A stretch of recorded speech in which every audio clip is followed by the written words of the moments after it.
కార్యాన్ని బట్టి దేవునికి ఎంతో ఘనత చెల్లును గాక. ఆమేన్. చెప్పండి త్వర త్వరగా.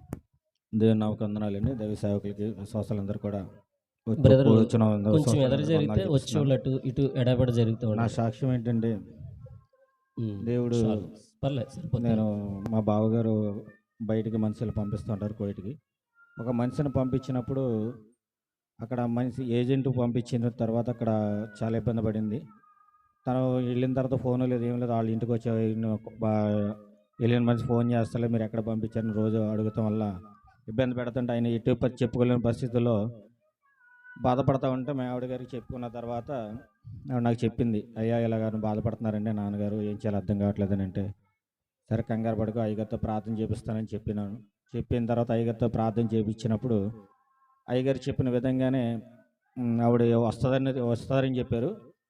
ఇంకొక అయ్యగారు ప్రార్థన చేయగానే వారం రోజులు కోయిటికి వెళ్ళిన మనిషి అప్పటికి 6 నెలలు అయిన ఎక్కడ ఉంటుందని ఎవరికి తెలియని మనిషి దేవుడి ఇంటికి తీసుకొచ్చాడు క్షేమంగాను. దేవుడికి అందుకు వందనాలు చెల్లిస్తున్నాను. అయితే ఈ సాక్ష్యం చెప్పవలసింది అయితే నేను 2-3 నెలల క్రితం నుంచి చెప్పాలి. ఎందుకంటే చెప్పడం అంటే అశ్రద్ధ చేస్తాను. దేవుడు ఎందుకు ఇవ్వాలి నాకు ప్రేరేపణ ఇచ్చి, నువ్వు చేసిన మేళ్ళని నువ్వు ఎందుకు చెప్తలేదని చెప్పి అడిగినప్పుడు నేను చెప్పుకుంటాను ప్రభావం క్షమాపణ అడిగి చెప్పాను. అలాగే ఇంకొక విషయంలో మా ఫ్రెండ్ ఒక అబ్బాయి కూడా మా ఆవిడ వాళ్ళ ఫ్రెండ్ వెళ్ళాడు. ఒకప్పుడు మేము కష్టాల్లో ఉన్న సమయంలో తను ఆదుకున్నప్పుడు అబ్బాయి మాకు తెలియకుండా కోయిటికి వెళ్ళినప్పుడు చాలా ఇబ్బంది పడతా ఉంటే మేము ప్రార్థన చేయించడం కాదు, నేను అయ్యగారి నెంబర్ ఇస్తాను ప్రార్థన చేయించుకోండి అని చెప్పినప్పుడు ఆ అబ్బాయి అయ్యగారికి ఫోన్ చేసి ప్రార్థన చేయించుకున్నాడు. వెళ్ళిన 3 నెలలు చాలా కష్టాలు పడుతున్నాడు. తిండి లేదు, భోజనం లేదు, అసలు నిద్ర లేదు, నేను ఉండలేకపోతున్నాను, కాలు చేతులు వాసిపోతున్నాయి అని చెప్పేసి బాధపడుతున్నాడు. అయ్యగారితో ఫోన్ చేయించినప్పుడు ప్రార్థన చేయగానే ఆ అబ్బాయి కూడా ఇండియాకి వచ్చేసాడు.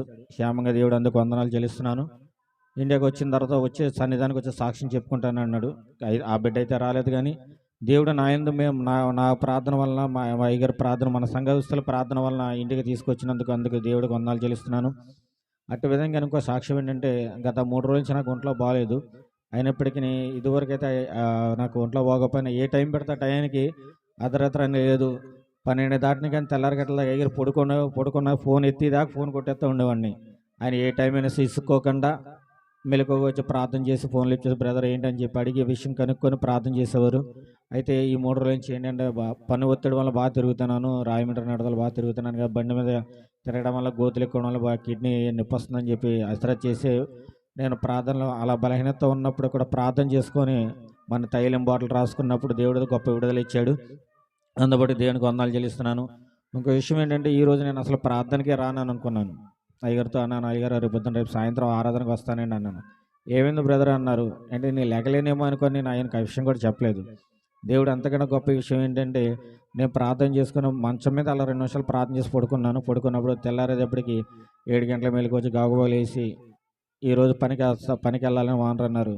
వస్తానని చెప్పాను. కానీ దేవుడు చర్చికి వెళ్ళాలని ప్రేరేపణ నాకు ఇచ్చినప్పుడు నేను ఫోన్ చేసి నేను రావట్లేదండి, నేను చర్చికి వెళ్ళాలి, మొదట ఆరాధన, నేను వాళ్ళ బల్లారాధన ఉంది, నేను రాను అని చెప్పినప్పుడు ఆయన కోపంతో ఫోన్ పెట్టేశాను. ప్రభా నువ్వే నాకు ముందు ఉన్నాగా, నువ్వే నాకు ఆధారం అని చెప్పి నేను ఇక్కడ ప్రార్థనకు వచ్చినప్పుడు అందరికంటే ముందు దేవుడు తీసుకొచ్చి దేవుడు తన సన్నిధానంలోకి వచ్చుకున్నందుకు దేవుడికి వందనాలు చెల్లిస్తున్నాను.